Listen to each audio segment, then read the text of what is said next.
EV is all about range, मैं हमेशा बोलता आया हूँ। लेकिन रेंज के साथ साथ क्या हो, अगर आप लोगों को बढ़िया बढ़िया फीचर्स मिल जाए, प्रीमियम क्वालिटी की कोई ऐसी कार मिल जाए जिसके आप अंदर बैठो, वो आपको टेस्ला जैसी एक वाइब दे, उस वाइब के साथ आज हम टेस्ट करने वाले हैं VF7 का एक रेंज टेस्ट। एक प्रॉपर डिटेल रिव्यू आएगा कि भाई इस गाड़ी को लेने से पहले आप लोग देख लेना प्रॉपर वीडियो लास्ट तक कि भाई ये गाड़ी आपके पास घर आने के बाद चलने कितने वाली है। भाई मेन तो वही होता है, EV is all about range. मैं कितनी बार बोलता हूँ आज तक, जब से मैं खुद भी एक ईवी ओनर हूँ, मुझे ये पता है कि फीचर्स बहुत कम काम आते हैं जब आप कोई भी इलेक्ट्रिक गाड़ी को रोड पे लेके निकलते हो, बशर्ते इसमें तो हमें फीचर्स भी मिल रहे हैं। अगर फीचर्स की मैं मोटा मोटा बात कर देता हूँ ना, इसमें हर एक चीज़ यूनिक है। अगर आप लोग ध्यान से देखोगे ना, तो इसका MID प्लस इंस्ट्रूमेंट क्लस्टर सिर्फ एक ही जगह पे दे रखा है। साथ के साथ इतना छोटा छोटा सा स्टेयरिंग है, देखने में और चलाने में बड़ा मज़ा आ जाएगा। और सारे की सारी गाड़ी में भाई बढ़िया क्वालिटी का प्रीमियम लेदरेट का इस्तेमाल किया गया है। VF7 का सबसे टॉप एंड वेरिएंट है। इसमें जो बैटरी है वो है 70 किलोवाट की, और 70 किलोवाट की जो कंपनी क्लेम रेंज है वो आप लोग अपनी स्क्रीन पे देख लो। जो एक्चुअल में जो माइलेज निकालेगी, मतलब रेंज निकालेगी, वो आज आप लोगों को दिख ही जाएगा।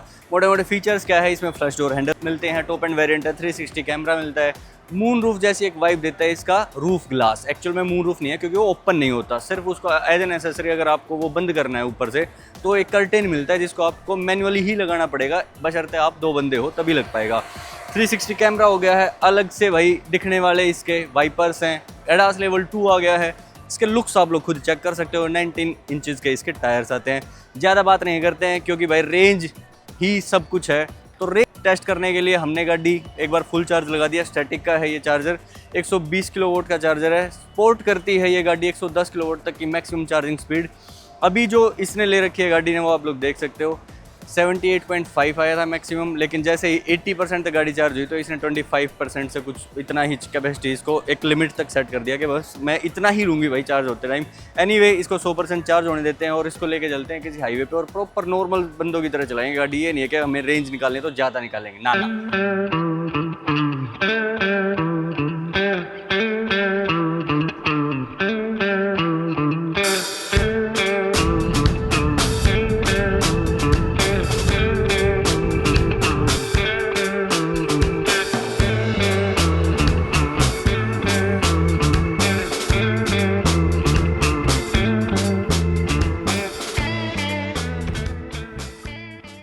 तो गाइस हम लोग निकल चुके हैं VF7 को लेके।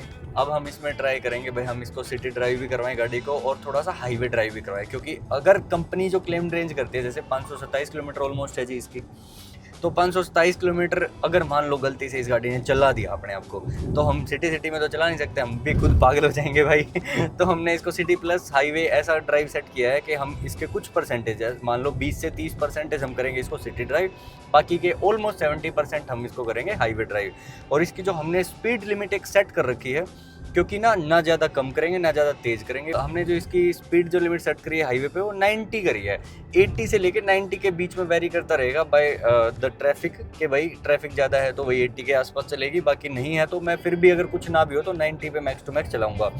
दूसरी बात आती है भाई, हमने इसके जो ड्राइव मोड जो रखे हैं, एक तो इसका रखा है ड्राइव मोड में 3 आते हैं इसके, इको और नॉर्मल और स्पोर्ट्स। तो मैंने इको नहीं रखा ना स्पोर्ट्स रखा, हम चलाएंगे इसको कंटिन्यूसली नॉर्मल मोड पे, ताकि आपको एक प्रॉपर पावर का फील हो उसके, क्योंकि इसके पावर स्पेसिफिकेशंस बहुत बढ़िया हैं भाई। ऑलमोस्ट आपको लगेगा कि पावर डाल दी इसमें टाटा हैरियर AWD वाली। वैसे बाय द वे मैं बता देता हूँ, ये गाड़ी भी ऑल व्हील ड्राइव ही है, टॉप एंड वेरिएंट है VF7 का। ड्राइव मोड हो गए हैं, रीजन लेवल को हम इसको हाई रखेंगे भाई।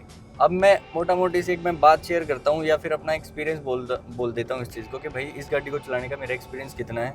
अभी तक की मैं बात करूँ, हम लोग 100% पे लेके चले थे गाड़ी को, अभी हो चुके हैं ऑलमोस्ट 76% और गाड़ी चली है 99.4 किलोमीटर भाई 76।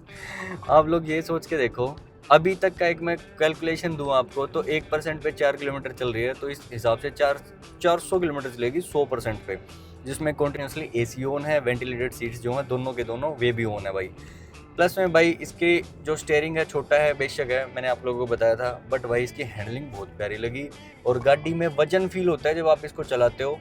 इसका जो रेस पेडल है वो थोड़ा सा यूनिक टाइप का है, उसको अडेप्ट होने में थोड़ा सा टाइम लगता है, एक तो वो चीज़ होगी। दूसरी चीज़ जो अडेप्टेशन में जो टाइम लगता है वो है इसके सारे कंट्रोल्स ऑलमोस्ट स्क्रीन में ही दे रखे हैं, मान लो आपको इसका हेडलाइट के कंट्रोल देखने हैं, वैसे हेडलाइट के कंट्रोल यहाँ पे भी आपके हाथ पे, वो अपोजिट साइड पे, जैसे जर्मन कार्स में मोस्टली होता है कि लेफ्ट साइड इंडिकेटर्स होते हैं और राइट साइड में वाइपर वॉशर के कंट्रोल। सेम इस कार में भी दे रखे हैं, जर्मन कार से इंस्पायर्ड है ये वाली कार। अब आती है भाई सारा का सारा स्क्रीन में कंट्रोल है।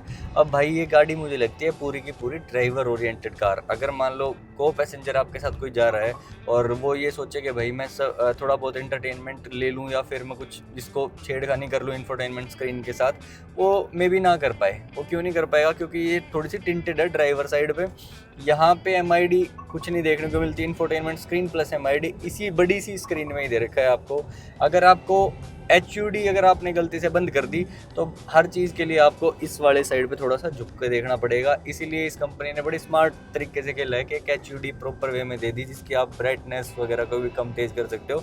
वो कंटिन्यूसली आपकी स्क्रीन के सामने दिखती रहती है आपको विंडशील्ड के आसपास। भाई किसमें क्या है कि भाई कैबिन साउंड बहुत मिनिमम है, बहुत कम है। मैं एज एन EV ओनर, जो कि मेरे पास टाटा कारोडो EV है, उसके कंपैरेटिव में अगर बताऊं तो इसमें बहुत ज़्यादा शांत कैबिन मिलता है आप लोगों को।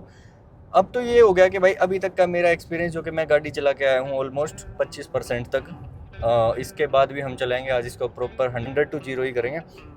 ये तो मेरा अभी तक का एक्सपीरियंस होगा। अभी तक जो मुझे फील हुआ है उसमें एक दो चीज़ें हैं जो कि बैठते के साथ आप नोटिस कर लोगे। अगर मैं ना भी बताऊंगा तो आप लोग कर लोगे। वो मैं बताता हूँ। इसके जो तीनों जो मिरर्स हैं IRVM प्लस ORVMs, अब आप इसको ऐसे समझो, बाहर के दोनों साइड के मिरर्स और बीच का ये वाला मिरर जो कि पीछे का आपको व्यू दिखाता है, ठीक है, रियर व्यू दिखाता है ये वाले, तो तीनों के तीनों टिंटेड है।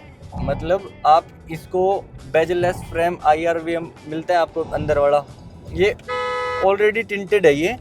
अब इसका फ़ायदा क्या है कि पीछे से जब कोई भी हाई बीम पे कोई लाइट मार रहा है हमारी, मान लो गाड़ी पे मार रहा है, तो हमारी आंखों पे कुछ ज़्यादा असर नहीं पड़ेगा। ये कहीं ना कहीं अच्छी बात भी है, पर कहीं ना कहीं ये हमारे विजुअल जैसे कि हमें भाई हमारा विजन तो है थोड़ा जो ब्लर सा हो जाता है, हमें एक्चुअल में पता नहीं चलता। अगर बिना लाइट की कोई गाड़ी अगर पीछे से आ जाए तो हमें पता नहीं चलेगा। और ADAS लेवल 2 भाई इसका प्रॉपर वर्किंग है, बढ़िया काम करता है अपने। तो भाइयों मैं अभी तक इस गाड़ी को चलाने का एक्सपीरियंस ले चुका हूँ। 200 किलोमीटर हम लोग आ चुके हैं और 200 किलोमीटर कितने परसेंटेज में चलिए आप लोग हिसाब लगाओ। ऑलमोस्ट 50% में 200 किलोमीटर चले। स्टिल जो रेंज रिमेनिंग है वो कितनी है, 254 किलोमीटर, जो कि अभी इस MID में शो कर रहा है। इसका जो MID है ये वाला है, इंफोटेनमेंट स्क्रीन ये है, दोनों कंबाइन करके ऐसा कुछ कंसोल बना दिया है कि यहाँ से MID को बिल्कुल रिमूव करके यहाँ पे डिजिटल बना दिया है। बाकी अगर आप लोगों को देखना है इसका HUD कितना काम करता है, ये देखो बिल्कुल क्लियर है, विजिबल है बहुत सारी चीज़ें। जैसे मैं इंडिकेटर भी देता हूँ, इंडिकेटर भी इसमें आता है, लेन की असिस्ट, ADAS के ऑलमोस्ट सारे फीचर्स, कोलिजन वार्निंग वगैरह सब कुछ है। अब ये तो मेरा एक्सपीरियंस यहाँ तक का बहुत तगड़ा था। ये भी देख लो, इसमें ये वाला मोड भी आता है, ट्रांसपेरेंट मोड। ये तभी ऑन हो जाता है जैसे आपने कोई भी लेफ्ट राइट का इंडिकेटर दिया है, स्पेशली तब। भाई मुझे अभी तक मैं बता देता हूँ 200 किलोमीटर चला ये क्या फील हुआ है। जैसे मेरे पास भी EV है, मैं इस गाड़ी को कितना ही लंबा चला लूँ मुझे नहीं लगता मैं थकने वाला हूँ। एक एक्सपीरियंस उस गाड़ी ने मुझे दे दिया, बट सिटिंग कंफर्ट वगैरह मुझे इस गाड़ी में बहुत ज़्यादा फील हो रहा है। इवन मुझे हैरियर EV में इतना फील नहीं हुआ था, जिससे मुझे बहुत सारी उम्मीदें हैं उस गाड़ी से, बट स्टिल इसमें वो बहुत ज़्यादा है भाई। Anyway now I am changing the driver, Mr Gaurav Agarwal, welcome on my channel भाई, बहुत महीनों के बाद। अब ये गाड़ी का एक्सपीरियंस लेंगे भाई, 50% इनको ख़त्म करनी है। ऐसा काम तो हम करने वाले हैं नहीं कि भाई धक्का मारना पड़ जाए बट लेकिन हम नीचे तक लेके जाएंगे। हाँ, मैक्सिमम जो मतलब एक बंदा जो एक्सपेक्ट करता है इस गाड़ी से, अगर वो ले 70 किलोवाट कितनी चलेगी, तो वो एक बार हम आप लोगों के लिए निकले पड़े हैं। और रात का टाइम देख लो भाई, हमने तो सोच लिया था 48 मिनट हो रहे हैं, आज आधी रात हो जाएगी आज तो आधी रात है भाई। चलो भाई, चलो कोई बात नहीं, ड्राइवर चेंज करते हैं भाई। फिर अभी हम लोग हैं हरियाणा में, मैंने अपने साइड गाड़ी ले ली थी, करनाल है अभी हम लोग। चलो भाई, रात के टाइम पे देख लो गाड़ी की जो लाइट्स वगैरह वो कैसे दिखती हैं, ये देखते हैं। गाड़ी में लुक्स तो है गाइस, ये बात कहनी पड़ेगी। अभी तक लोगों के जो इम्प्रेशंस है ना गाड़ी को देख के हाईवे पे, वो मैं कैप्चर नहीं कर पा रहा, बट लोग नोटिस करते हैं भाई गाड़ी को। बढ़िया, हाँ नोटिस तो कर रहे हैं, नोटिस कर रहे हैं भाई, है ना, नया प्रोडक्ट सा फील हो रहा है। बाहर से लगती है ये कार बहुत छोटी और नीची, स्टिल इसका ग्राउंड क्लियरेंस 190 mm है और हाइट भी इसकी कम है। फिर भी मुझे इतना ज़्यादा हेडरूम मिल रहा है भाई, इतना ज़्यादा गाड़ी में स्पेस मिल रहा है। पीछे वाली सीट्स को देख लो आप, यहाँ भी बंदे आराम से बैठ सकते हैं। ड्राइवर तो होता ही कंफर्टेबल है भाई। मुझे ये वाली चीज़ इस गाड़ी की समझ नहीं आ रही कि भाई ये मैनेज कैसे किया है इन लोगों ने, वियतनामियों ने, क्योंकि वियतनाम की कंपनी है। तो ये चीज़ मेरे लिए भी मिस्ट्री है। मैं तो, हम लोगों ने यू टर्न मारा है 200 किलोमीटर चला के, इसका मतलब हम पॉइंट टू पॉइंट चल रहे हैं गौरव भाई।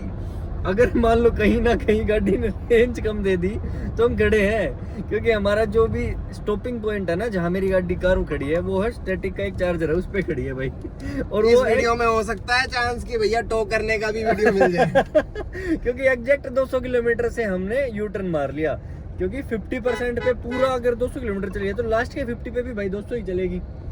हो सकता है कहीं ज्यादा रेंज दे दें भाई तो वो रेंज मीटर और अगर 10% के बाद कम दे दी तो फिर हम फंस जाएंगे। सही बात। 20% आ गई।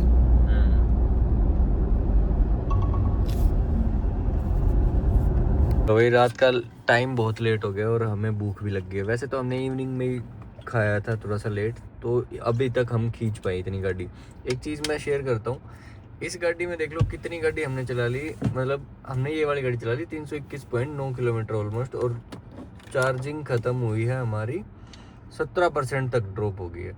स्टिल ये गाड़ी ना वो वेरी नहीं करता जैसे हमारी अदर कार्स में मैंने देखे ना कि भाई जितना हम स्पीड में चलाएंगे तो उस हिसाब से रेंज रह जाएगी। नहीं, इसमें रेंज अभी भी 5 किलोमीटर के हिसाब से रह गई है। 17% है और 86 किलोमीटर की रेंज दिखा रहा है, मतलब 1% पे ऑलमोस्ट 5 किलोमीटर चलाएगी गाड़ी।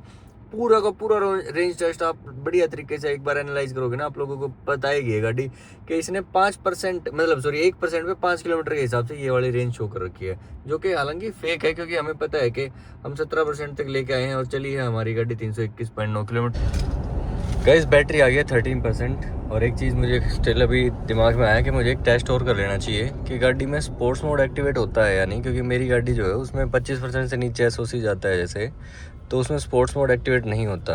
और इसका तो भाई स्पोर्ट मोड एक्टिवेट हो चुका है, ये देखिए मैंने जस्ट किया और पावर उसी हिसाब से लग रही है जैसे स्पोर्ट्स मोड में लगती है। अभी तो इस पे तो क्या ही 0 to 100 चेक करूं, बट मैं गाड़ी चला रहा हूं तो आप लोग समझोगे, मैं रिलेट कर पा रहा हूं कि भाई पावर ले रही है गाड़ी प्रॉपर स्पोर्ट्स मोड में। गौरव भाई तगड़ी चीज़ है, बहुत बढ़िया पावर ले रही है। एक बार इसका वो भी चेक किया जाए, क्रूज भी। क्रूज, हाँ क्रूज लग रहा है या नहीं लग रहा है, एक बार ये देखता हूँ मैं। अरे भाई क्रूज भी एक्टिवेटेड है, मेरी में ना लगता। देखो 72 पे क्रूज चल रहा है, आप उसमें देखो HUD में, पता नहीं HUD पे फोकस कहाँ कर दिया। क्रूज एक्टिवेटेड है। ओए हट गया भाई, हट गया। नहीं हटा नहीं है, इसने अडेप्टिव क्रूज कंट्रोल है, तो सामने वाली गाड़ी के अकॉर्डिंग इसने अपनी स्पीड मंदी कर ली। अब मुझे लेफ्ट लेना पड़ेगा, इसको बताना पड़ेगा लेफ्ट लेना है मुझे, फिर ये अपने आप स्पीड बढ़ा देगा। देखो मेरे पैर वैर सब पीछे हैं, है ना, ये देखो दोनों। ओ भाई ये सही गाड़ी है, ये कैपेबिलिटी तो है भाई इस गाड़ी में, है ना। बिल्कुल भाई 7% बैटरी रह गई है और हमें ऑलमोस्ट 20 किलोमीटर से ज़्यादा ही चलना है, और 36 किलोमीटर की जो रेंज शो कर रहा है ये तो भाई 5 के हिसाब से कर रहा है, 7 5 35। बट हमें पता है कि लास्ट में हम रिस्क नहीं ले सकते, क्योंकि 20 किलोमीटर अभी भी स्टिल बाकी है सफ़र। तो मैंने स्पीड को थोड़ा सा लिमिटेशंस पे डाल दिया है। बाकी हम नेक टू नेक ही पहुँचेंगे, मुझे लगता है 1 या 2% पे गाड़ी पहुँच पाएगी। बढ़िया चीज़ ये है कि भाई आप इसमें स्पोर्ट्स मोड एक्टिवेट करो और 5% से नीचे अगर आपका SOC बेशक रह जाए, आपको उस चीज़ की टेंशन ना लेनी। आप आराम से किसी भी गाड़ी को ओवरटेक कर सकते हो, स्पीड बढ़ा सकते हो। ये देखो अभी इसका स्पोर्ट्स मोड और मैक्सिमम स्पीड देखो मैंने कितनी कर ली। शायद ही कोई गाड़ी होगी जो भाई इस बजट में इतनी बढ़िया परफॉर्मेंस देगी इतने कम SOC में। 5% है ऑलमोस्ट, हमें भी लगभग 5 या 6 किलोमीटर ऑलमोस्ट जाना है। चलो भाई फाइनली हम लोगों ने अपने इस वाले ट्रिप को, जो कि रेंज टेस्ट था हमारा, इसको हमने यहीं पे एंड कर दिया है। और ये एंड कितने % पे और कितने किलोमीटर्स के साथ हुआ है, आप लोग इसका MID को एक बार चेक करो। ये एंड हुआ है भाई 380 किलोमीटर टोटल हमने चलाया है, ऑलमोस्ट 97% ऑफ चार्जिंग में। अभी इसमें जो 15 किलोमीटर की रेंज शो कर रहा है, ये तो भाई मैं बार बार बोल रहा हूँ पूरे वीडियो में, 5 किलोमीटर 1% के अकॉर्डिंग शो कर रहे हैं, जो कि भाई वेरी करती है अदर कार्स में। जितनी स्पीड से आप चलाओगे उतनी यहाँ पे रेंज शो करता है, और कम चलाओगे स्पीड तो ज़्यादा रेंज आएगी। स्पीड में ज़्यादा चलाओगे गाड़ी तेज़ स्पीड में तो ये कम दिखाएगा। बट इसमें थोड़ा सा ये सिस्टम मुझे गलत लगा, इसकी ट्यूनिंग प्रॉपर नहीं हो रखी, या फिर ये पता नहीं क्या है, मुझे तो कॉन्फिडेंस ना आया इतनी फेक रेंज के साथ। बट स्टिल गाइज 70 किलोवाट की बैटरी है, आप लोग खुद हिसाब लगा लेना भाई कैसी रेंज आई है, गलत है या ठीक है। 380 किलोमीटर चली है 97% में ये वाली बैटरी, VF7 का टॉप एंड वेरिएंट जिसमें कि 70 किलोवाट की बैटरी आती है। ऑलमोस्ट 1:30 बज गया है रात का। तो भाई ये था अपना सारा का सारा कैलकुलेशन लास्ट के 3% पे पर किलोमीटर के हिसाब से। अगर आप 3 किलोमीटर बीच में चलाते हो या फिर 4 भी चल रही थी वैसे लास्ट में, तो 3 चौके 12, 380 वैसे चलिए, 12 किलोमीटर और जोड़ दो, 392 किलोमीटर मैक्सिमम पूरे 100% में ये गाड़ी चलेगी। एनीवे गाइस, इतना तो मोटा मोटी आप लोगों को पता चली गया। अगर आप लोग इसको 90 किलोमीटर पर आवर की स्पीड पे चलाते हो गाड़ी को, तो ये ऑलमोस्ट 400 किलोमीटर निकाल देगी। 90 से अगर आप इसको 80 कर देते हो तो 400 प्लस निकाल देगी। 80 से 70 कर देते हो तो 450 प्लस निकाल देगी। और 90 से अगर 100 कर दी तो गाइस ये 350 ही निकालेगी, इससे ज़्यादा उम्मीद मत करना। एनीवे, मिलते हैं ऐसे ही किसी नेक्स्ट वीडियो में, किसी और गाड़ी का रेंज टेस्ट करने के साथ भी मिलेंगे। बाकी मेरी गाड़ी भी यहीं पे खड़ी है, लेके अब मैं रोहतक निकलता हूँ। अभी फ़िलहाल मैं क्लब वाले एरिया में हूँ, सेक्टर 29 गुड़गांव में। गाड़ी को चार्ज भी करना अभी तो। So guys, thank you so much for watching my video till the end. Channel पे नए हो तो लाइक एंड सब्सक्राइब कर देना। ये दिल मेरी गाड़ी के लिए, ये बनाना नहीं आता मुझे अभी तक। ये कैसा दिल है? हाँ, ये